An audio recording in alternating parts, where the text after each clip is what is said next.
Assalamualaikum Ustadz, saya tarawih sendiri di rumah karena saya merasa masjid di kampung saya cepat. 23 rakaat sekitar 30 menit dan tidak tumak nina. Tafadhal Ustadz. Bahwa salat tarawih secara hukum dia sunnah. Nabi SAW mensunnahkan salat tarawih. Wasanantu lakum qiyamahu. Iftaradallahu alaikum siyamah wasanantu lakum qiyamah. Allah fardukan puasanya dan saya sunnahkan qiyamnya. Jadi hukum melakukannya sunnah. Kemudian teknik melakukannya bebas. Nabi SAW lebih sering di zamannya melakukan salat qiyam Ramadan sendiri. Ada beberapa malam dia salat dan diikuti oleh para sahabatnya. Dia salat di masjid dan para sahabat nimbrung menjadi makmum baginya dan menunjukkan bahwa salat berjamaah juga sunnah Nabi SAW, bukan perkara yang dibuat oleh Umar Ibn Khattab, meskipun beliau termasuk sunnah. Apa yang dilakukan oleh Khulafa ar-Rasyidin termasuk sunnah yang diperintah untuk berpegang dengannya. Alaikum bisunnati wa sunnatil Khulafa ar-Rasyidin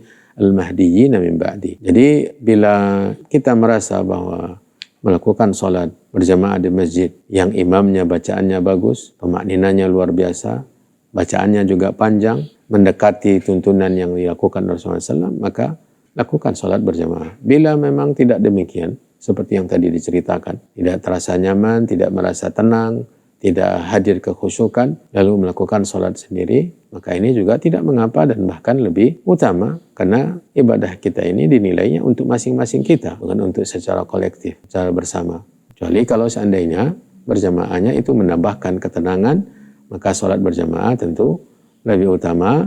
Apalagi Nabi mengatakan siapa yang sholat bersama imam sampai selesai, itu catatannya tentu sholat bersama imamnya melakukan sesuai dengan tuntunan. Ya, ada tamak ninahnya, bacaannya juga luar biasa, maka pahalanya sama dengan melakukan sholat semalam suntuk. Jadi apa yang tadi ditanyakan, saya merasa bahwa yang dilakukan oleh yang bertanya lebih utama, dengan catatan dia juga menjaga sholatnya dengan baik, kemudian memperbanyak hafalannya sehingga membaca lebih banyak lagi dari Al-Quran. Wallahu ta'ala waliyut taufiq.